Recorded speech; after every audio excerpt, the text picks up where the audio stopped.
Ейо. Рая за Митю Потника. Магазин с няколко стотин хиляди бутилки алкохол.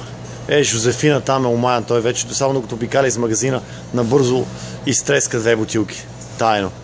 За смук. Потник, мога да наблюдаваш. Значи, тук си представяме как те пускаме потник. И те намираме мъртъв след една седмица от препиване. Ето, гледайте за какво става дума. Ги другите пиандурници тук. Лимончел и бейли. Опустошава тук. Гледай. За какъв магазин става дума.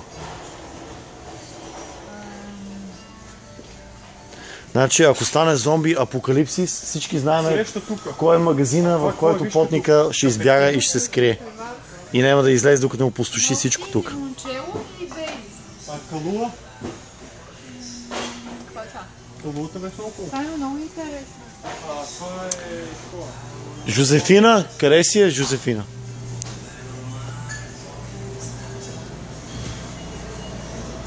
Жозефина вече нагъна алкохол. Вижте го пияницата долен. Много е ясно. Гледайте го пиандурника Жозефина. Трябва да се смучи бира.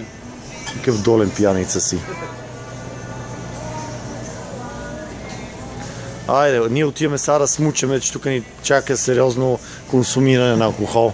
Ще се видим след няколко дена, като изтрезнеем. Ще да кажеш ти бутилките, да какво се правиш? Там съм изтоварил в една голема кошница. Много е яко лимончело, право ли си? Италиански. Абе, какви извращения, някакви гнусни взимаш? Аз пия човешки алкохол, руйно вино или тежка студена бира. Си хареса някаква бира ли?